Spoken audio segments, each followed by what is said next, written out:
In 2018, Sunny Dhillon quit his job at the Globe and Mail's Vancouver bureau. In a blog post that quickly went viral, he explained how he was disappointed with how his newsroom covered diversity, as well as his own treatment as a person of color. 7 years later, he's no longer a journalist and no longer living in Vancouver. And he said time to reflect on his experiences in a new memoir presented as a series of letters to his young daughter. Here to talk about Hide and Seek, Letters from a Life in Brown Skin, is Sunny Dhillon. Welcome. Thank you. There is so much to talk about here, from your thoughts on journalism since you left the craft to the pullback on DEI and other inclusive policies. But perhaps the best place to start is with an easy question. Why write the book now? Yeah. When I was growing up, the people around me didn't really talk about racism a lot. It wasn't a problem that we really game planned for. And so when I would face racism, and I frequently did, even at a young age, my response was to hide. And so I was always on watch for scenarios where people would point out that I was different, whether it was due to the language my family spoke, or my skin color, or my legal name, which is not Sunny. And so I didn't embrace who I was, and I actively tried to hide it. And as I got older, I thought more about those incidents and how I wish I could have them back. And around that same period, my daughter was born, and the book opens with the first time that she was present for this overt, undeniable act of racism. And a central goal of the book is to prepare her for what it's like to live in this country, or this world, in this skin. And so I try to give her some of the advice that I wish I had had when I was growing up, because I was frequently just very confused by these issues. And so I think, fatherhood had a lot to do with the way that this book has turned out, and where we are today. One of the things you say in the book is, I want to spare you this confusion. I need to ensure that you're ready to live in this world in this skin. So that affected you profoundly as a child and heading into adulthood, and you want to prevent that from happening to your daughter. That's right. I mean, I think there are, in the book, there are fairly these scenarios that will be fairly common for racialized readers, people who've gone through similar things. And I think for me, these were often very disorienting situations. And when you're faced with situations in which you're different, in which you don't quite feel like you have a foothold, you're more likely to make mistakes. And when you make mistakes that are so central to your identity, that are so embarrassing, it can just be really hard to come back from them. And I think for me, it just for a long time served as a wedge between me and my culture and my heritage. And so my hope is, in writing the book for my daughter and for other readers to whom it applies, it just allows them to kind of avoid some of these same setbacks, because it can just be a real challenge to then find your way forward. I think there's a lot in here that I imagine that many racialized folks will identify with. You talk about hearing your legal name read aloud by the teachers as they took attendance, and how that made you feel. How that was probably one of the first times you felt sort of othered in front of a group of people like that. Yeah, I think there are these incidents are again just very common. And so for me, uh, for that incident, that was an instance where my name was read aloud, other people didn't know it, and there was kind of the predictable response of a lot of laughter. And as much as you kind of hope that that stuff goes away in childhood, actually, that scenario has also happened to me in adulthood. And so people, upon hearing that legal name, think that it's just kind of hilarious. And so one of the sections of the book is very much about my connecting with that legal name, and starting to use it more, and how unusual that felt, because I had this legal name that I had just always created this distance from. And when it came out, when it was said aloud, it led to this uproarious laughter. And so when I did start to use it, when I started to take pride in it, I felt a connection to it. And so it was just, this, by hiding it, I just gave it more power, in a negative way. And now I use it in the book. I say what it is in the book. And, similarly for my daughter, I hope that she's proud of the name we chose for her. Speaking of your daughter, there is a lot of humor in the book as well. I smiled quite broadly when I read the passage where you say you tell your daughter, you know, you don't have to be a doctor. You're free to use your medical degree to be a psychiatrist as well. Did you feel a lot of pressure as a child to go into particular fields, to be a high achiever, to pursue, say, a medical degree? I don't think for me, so that is a very common thing. Maybe sometimes a stereotype, but it's also sometimes true where I think people of Indian descent are sort of pushed by their parents into these certain fields, doctors being one of them. I think for me, my parents were always thankfully, they were on me to be a high achiever, but not in any specific field. I don't think that for them, I don't think that for some parents it would be a thrill when your child's first degree is in English. I don't think that's what the best thing to do from a financial perspective. But I think that there was always a sense that school is important. You should do very well. School is the most important thing actually, and forget everything else that you think you know. This is what we're going to focus on. And so, in writing for my daughter, I just try to be a little bit more open with different paths to get you to different places, and whatever she wants to do, as long as she's serious about it, we'll figure it out. So you're not going to like steer her away from any one field, say journalism. Well, in the book, I do say that I kind of hope she doesn't go into journalism. I mean, I think certainly in this country, journalism's not in a great place. I think it's hard to be a journalist of color, both because of the way that you might yourself be treated within the industry, within newsroom walls, but also the effect that journalism in this country has on racialized people who have never been within newsroom walls. The way in which we're as racialized people often portrayed, the undue suspicion that can be cast on us, and the way that the goalposts that our journalism standards are moved in pursuit of that at times. And so, personally, I'm kind of hoping she doesn't go into journalism, but that's just, my personal view. And if that's something that she feels strongly about as the path that she wants, then we'll just figure it out from there.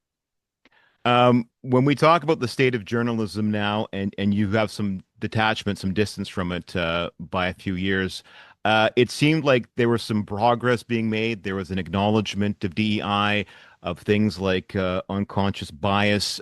Now companies seem to be rolling back on those initiatives. What do you make of all that, of that regression, for lack of a better word? Yeah, no, I mean, I agree with the way that you've described it. We had this period around 2020, following the murder of George Floyd, where racial progress was really at the fore in a way that I had never seen before, certainly in my adult life. And it really seemed as though we were headed toward systemic and thorough change. I mean, a couple of years after that, I read in the book about the living in Ottawa, as I do currently, the so-called Freedom Convoy that came through here, and how it seemed to, around 2022, seemed to usher in this era of, informally, seemed to usher in this era of a pushback on those gains, right? A pushback against inclusion, a pushback against the experiences and plights of racialized people, and that we move from this era, as I put it in the book, we moved from this era of "I don't see color," which is this obtuse phrase that I very much grew up with, to this era of "I won't see color," which is this much more aggressive statement about how the victories that racialized people earn are undeserved, the injustices that we face are untrue, and we are very much in an era of backsliding on those gains. But that doesn't mean we give up. I mean, that doesn't mean that we stop marching forward. But it is, yeah, it's a tough time right now, certainly. Do you feel that the pendulum can swing back at some point, that we can find a, I don't want to say a happy medium, but this state we're in, this era we're in, is by no means permanent. I agree. I mean, I think it can certainly feel permanent. It's a tough world out there right now. But I think no. I mean, I think that there has been, having been at some of those protests, as so many people were at um, meeting young people who are so committed to these causes in a way that I don't remember seeing when I was their age. It's hard not to have some sort of hope about that. Is it an uphill battle? Absolutely. Is there a lot of ugliness out there? Like maybe even more than when I was growing up, and I never thought that my kids would grow up in that world, but here we are. But I absolutely think the pendulum, well, maybe it won't swing, but we certainly need to push it to swing, and that's the way forward. By the end of the book, you bring the story back full circle to the title. You tell your daughter, no matter what the world throws at us, from here on out, we are not hiding anymore. Um, what do you mean by that exactly? Will you always push her to be her authentic self, for instance? Yeah, I think that's true. I mean, I think, the book opens with that incident at the playground, her first time being present for a really overt act of racism, and then it closes on that same incident. And for me, the reason for that bookend is to kind of um, make clear the path that we are faced with this one incident. It reminds me of all these other incidents that I faced and that you will undoubtedly face. And that as much as there might be times when we have to leave these incidents, we aren't going to shy away from who we are. We're going to be proud of who we are. And even now at this young age, my daughter's in kindergarten. I do have conversations with her about her race, about her skin color, because these are things that she notices. I sometimes in writing the book, I was like, man, but I really remember that vividly from when I was a child. And then I see her seeing the world in the same way. And so I think I'm trying to have some of those same conversations with her, even at a young age. I'm not going to hand her the book tomorrow, but I'm having some of these same conversations with her to just sort of let her know what's going on, to let her know who she is, so that she's comfortable in her skin in a way that perhaps I haven't always been, or certainly I haven't always been.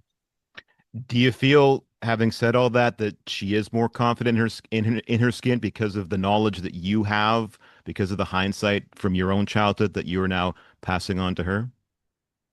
I think so. I mean, I think the fact that we talk about these things is helpful. I also just think there's a lot more of her culture present in a way that wasn't always present when I was growing up. When we can watch TV shows that have Indian characters as the leads, we have books about our holidays. We have even at her school they have certain days that align with our cultural background, and so I think certainly I'm doing my best to ensure that she understands who she is. But in some respects, there's more to lean on. Whereas when I was growing up, I don't really recall seeing books that kind of answered the questions that I had, or movies that I had, and they might very well have existed. I just didn't know where to find them, or even necessarily know what the questions were. But in some respects, these are slightly easier conversations at least to have today. It's almost like there's a greater awareness of more cultures. I feel, I don't know if we're about the same age, but I feel like growing up there was a more of a homogenous white monoculture, and anything to do with any other culture wasn't othered, but it was, you were made to feel strange, I believe. Yeah, I think that's fair. I mean, I think it was, there was white, and then there was kind of the broad non-white. And even if non-white came up, it wasn't really broken down into the different, intersections that make up who we are. And so I think that it is easier to kind of have awareness of more specific cultures, of finding your people, so to speak. And I think for me, so I'm somebody who's currently in law school, so I'm around people who are a lot younger than I am, and I think that has kind of also led to some optimism on my part, because I just see them having a real passion about these issues that I don't remember seeing when you and I were first entering like post-secondary, right? And so I think there is a broader awareness and a broader willingness to fight, and I'm heartened by that, to be honest. What do you hope people get out of the book?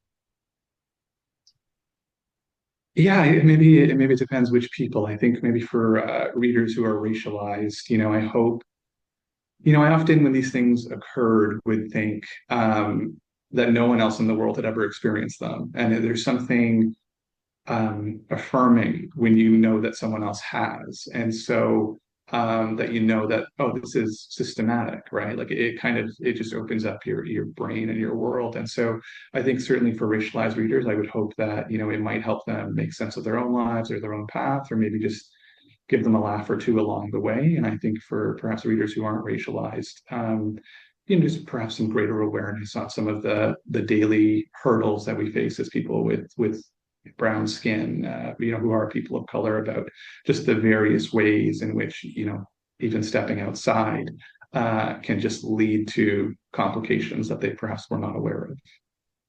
It feels like a book as well for parents. Is there some knowledge in this book that you wish your parents had with you? Yeah, I mean, I think it is perhaps first and foremost about having those conversations in which you explain what's occurring, and why it might occur, and why, to some extent, you shouldn't be bothered by it. You know who you are, and you should be proud of who you are. And I think just having those conversations with children is important. I don't begrudge my parents certainly for the fact that we didn't have those same conversations. I don't think, to the points we've already discussed, I don't think there was sort of broader social discussion at that time. And my parents worked very, very hard and were very busy, and were new to this country as well. And there, I think there are very good reasons perhaps for why we didn't have those same conversations, but I certainly hope that parents are able to have those conversations with their children now. The name of the book is Hide and Seek: Letters from a Life in Brown Skin. It is published by Woolsack and Wynne. My thanks to author Sunny Dhillon. Thank you so much.